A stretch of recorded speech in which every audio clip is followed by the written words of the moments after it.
I've been hearing this little guy all over the station for like the past entire series, basically. I finally found him trapped under here, and he appears to be stuck in the wire, but he's been here a while because he's laid over a stack of eggs. I am not kidding. I walked down here, it was like a battery farm. So, apparently we have an accidental egg farm. Because he doesn't seem to want to come out of this wire.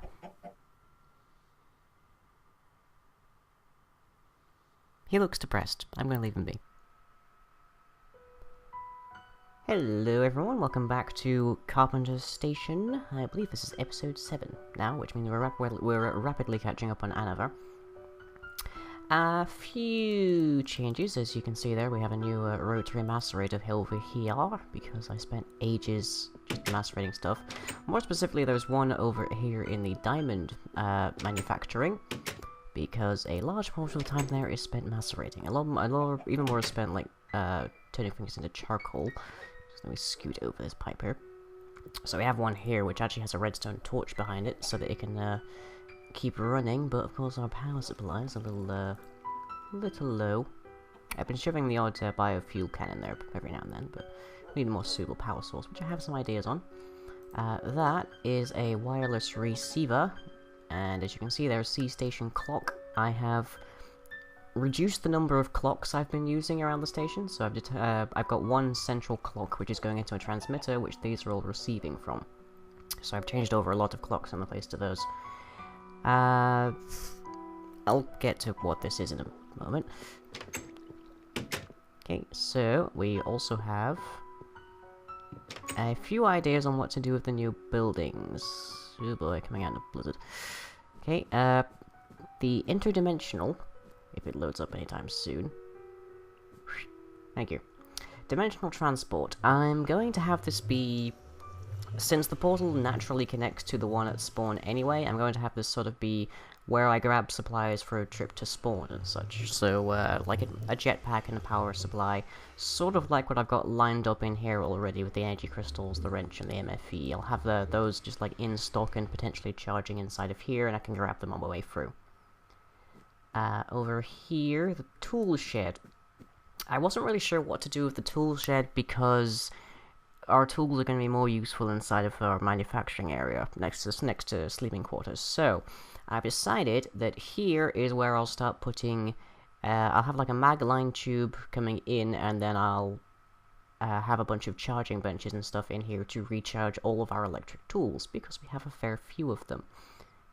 So that's what that'll be used for, and I'm thinking the fuel shed over this way...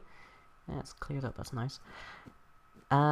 This actually has like a... In the movie, this has like a bunch of fuel canisters, like oil and petrol and all sorts, so I suppose that's called gas, or whatever. Just outside of it, but here in the UK we call it petrol. Here, I'm thinking instead of it being strictly manufacturing, it'll be more like refueling. So, all of the materials that we need to refuel a fuel can, say with charcoal or coal, or well, with coal or plant or whatever, will come in through the mag line, and it'll get processed, and it'll make new fuel cans, and those will get shot back into the network, so places that need them can get them and all sorts. Be gone. Right. I can never quite tell if that saber is actually turned on. We have some more buildings at the top here. I've added these. Rather nice, actually, ladders. I was afraid those would look a bit too primitive, but they actually look rather nice. So this is one of the, there's a couple of... let me just organize my sentence here. Outpost 31 had a couple of buildings on the second story, but they weren't really seen or used all that much. So this one, I actually don't know what this one's for in the course of the movie, but I'm using it as sort of I'm planning on using it as a sort of extension to the fuel manufacturing down there. Which is what our previous fuel manufacturing room would be for. And that is basically the communications dome, which I've made out of steel, because I put a steel furnace downstairs, which I still want to actually do the basement level where they have the big final fight, but not a huge problem right now. These are iron scaffolds, very nice, and I'm not really sure what to do with the whole radio section. because we don't really have a radio. We have text, like, gee. We can do that, and everyone on the server will see that I have said poop. So there isn't really much point in having a radio system, but it might be nice to have as in like an aesthetic thing. I'll see if I can figure out how to rig up some kind of like wireless communications system. But the RedNet stuff in computer crap only travels like 32 blocks at best, and if it's raining at the time, if there's a storm, it'll actually only transmit, I think it's like 17. So I'd need to have like a marker almost every chunk leading out to say even just the shoreline. Which, it'd be functional, it wouldn't be necessarily pretty. And it might detract a bit from the aesthetic of the whole place. McCready's Shock? McCready's Shock, available now at Taser stores near you. I haven't built that yet. I'm still not really sure what I would do with it if I did. Just, check on someone. Yep. Station chicken is still okay. I think he's actually like caught in the wire, but he's not suffocating because it's not a full block. Very strange. He must have waltzed there right as it was loading in or something. But he's been there ever since and for a while, as you saw in the intro there. Ooh, it's getting dark. Ooh, something else I did over here. We actually have a gun cabinet. I can't reach through to this top one because of the hitbox and these illuminators. But we have muskets and we have blunderbusses. So if we ever need to have a shootout, they're there. I doubt we'll ever have to have a shootout, but this is actually, this spot more or less here, I believe, is where Windows, in the course of Windows is the radio operator, for those of you who haven't seen John Carpenter's The Thing. He goes a bit nuts when the blood gets vandalized and they can't tell who is a thing. So he runs down the corridor and around here, and he grabs one of the guns out of the gun cabinet, and then they have like this standoff with Gary pointing his pistol at him, which I guess would be one of our blunderbusses.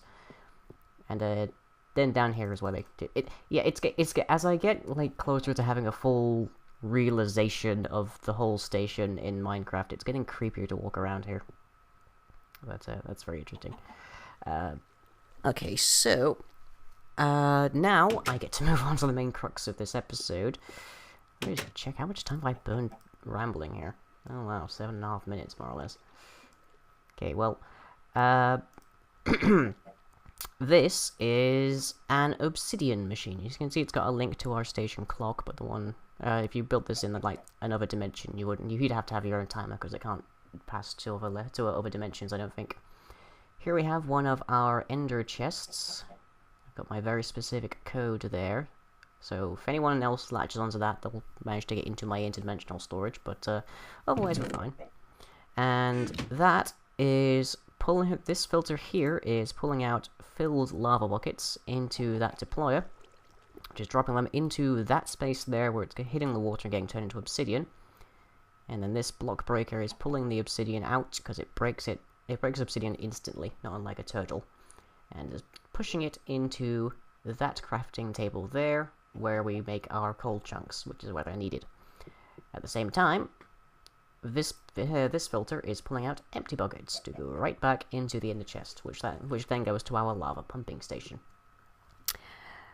It's basically this whole thing works on a similar central kind of mechanism. Like this back section here is the same sort of mechanism that is used in the actual pumping station, except sort of functioning in reverse, and then it's taking in lava buckets and pumping out empty buckets rather than the other way around. It will seize up and stop producing obsidian, but only when this actually runs out of space. And it's only going to do that when it fills up this row. Which is fine, because whenever this filter triggers and actually manages to pull something through, it'll pull it up into these these higher rows, because they're linked to each different side, so this one's coming through there. So it will only, the obsidian manufacturing will stop whenever that row fills up, but it will still actually be able to manufacture stuff. It'll still be able to take in the ingredients it needs. And I've also changed these over into filters so I can pull out precise volumes, which technically means there is the equivalent of another diamond in these filters, but well. And I also added this little piece here So like if I have like a superb excess of coal, as I have had once or twice, I can stick into this chest here and it'll pump straight into the macerator rather than going through all this big system. Which still has a lot of wood to go through, because we still need to fix our power supply, but that's for another day. And that then leads us to the pumping station. And the pumping station I haven't built in the Nether just yet, because I found a rather useful small little lava pool underground near where I was mining out obsidian. So, let's see, it's neither going to spawn on top, so if I just hit /back, I should land there. Okay. So here is the design of our lava pumping station. As you can see, it's kind of run out of lava, more or less. That's just a flow I can't reach anymore because it's outside the radius of the effect of the pump. So, point of note, if you do have a pump, it does have a limit on how far away it can grab stuff. But it's very simple. You've just got the two filters, a deployer, a pump, a timer, another filter near a steam engine, which has run out of fuel. Oh, well, actually, no, it hasn't run out of fuel. It's just not got anything to pump, more or less. Ah, nope, we do have some still going. We can probably see it. Yeah, we can just see the lava fiddling about over there. And there's that little backup when it first starts up, because the pipes need to realize that the steam engine doesn't need anything. But then they quite happily pass through this restriction tube. Now the way this works is that the restriction tube is considered by the pumping system, the tube system, to be 1,000 blocks long, which generally speaking means that things will only go down through this tube if there is nowhere else for them to go. Which is useful for us because it means the steam engine keeps being powered, or rather fueled, and everything else goes back into our ender chest, and you can see it's being pulled out back at our lava station. Our obsidian maker. But the lava here is running a bit low. We don't really need half as much of it as we are actually getting, but running a bit low. And this is actually a fairly compact design. This is, let's see, this is 4 by 6 by 2, I believe.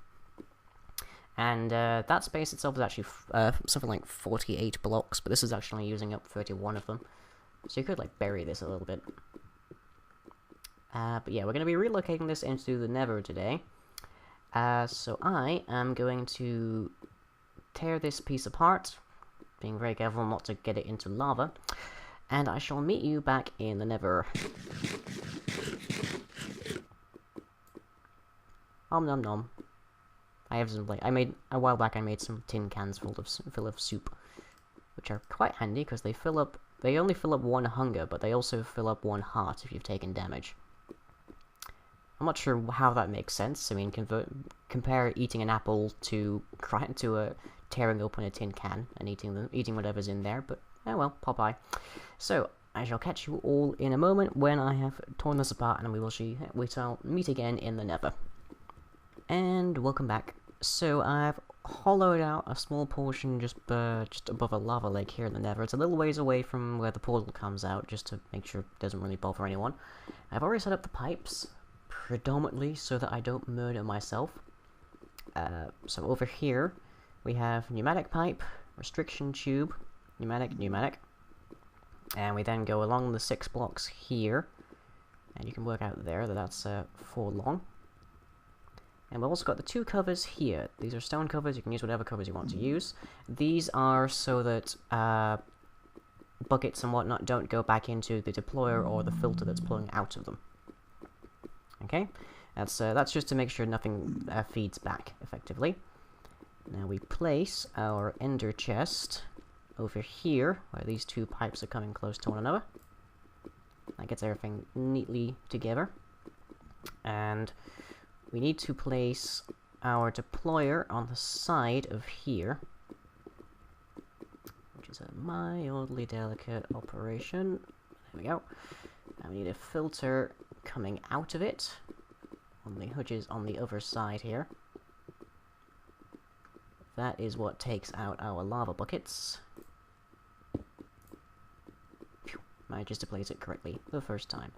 Although I have misplaced the ender chest. Oh boy, this is going to be dangerous. Okay, well, we can reasonably make this safe. Hoping... There we go. There we go. That's good. Thank the strange hitbox of pneumatic tubes. Okay. Phew. Grabbed it. And...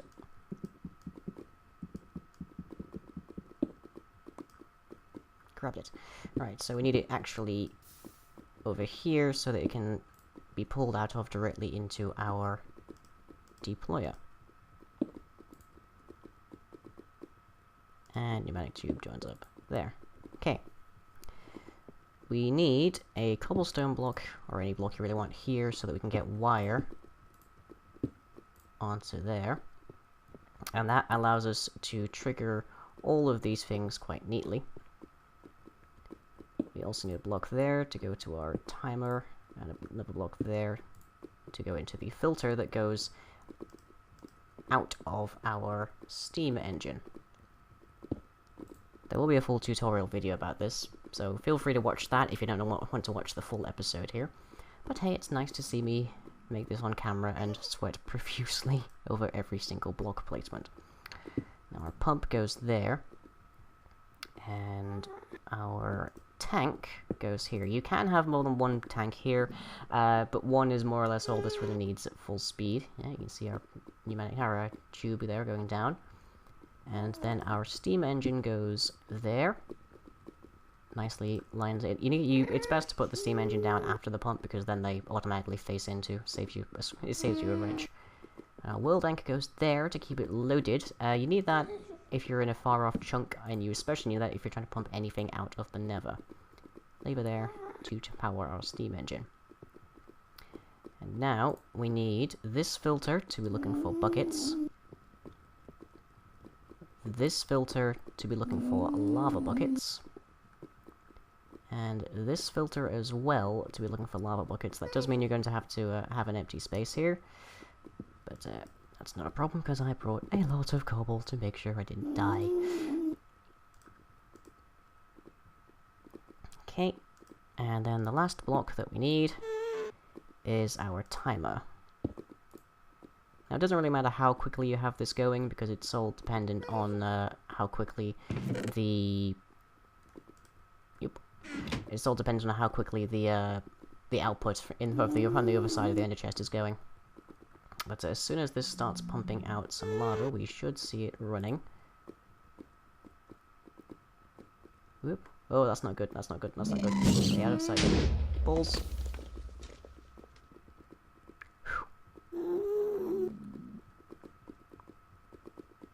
Okay, we're fine, we're good.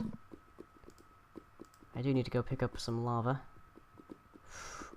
Just preemptively. Did I bring something to burn? I did not bring something to burn, so I do need to go pick up some lava, and there's a ghast right under me. Oh, he is literally right under me, actually.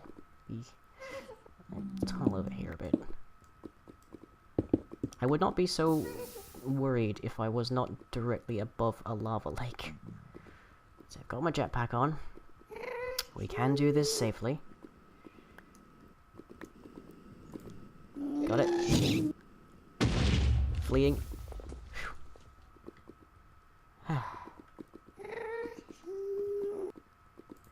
And we stick our lava bucket in here just to start the system up. See, that filter's already pulled that out.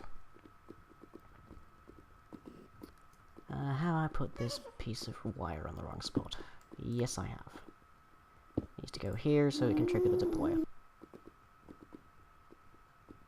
And there we go. That's all going. It's all on its route now. You can see it starts up pretty quickly once you've actually got a piece of fuel in there, which is why I've got the steam engine here. It starts the whole thing up very quickly. You can have redstone engines, but it will run a lot slower. And you could have more than one steam engine, but you'd need to have a filter connected to the signal from the timer to pull out the empty buckets. But at the cost of losing a bucket every like 200 or so buckets of lava, not that big a problem, I think. And there's that ghast again. Jeez. Okay, so cutting in at 20 minutes. That is our Nether lava pumping station, and next episode, I think we're going to start building the item delivery network that goes around the outpost. Not in the film, I should say, just in ours. I'm just going to /home here because I don't want to mess with that ghast. There we go. Nice and safe next to our bed. At night. Joy.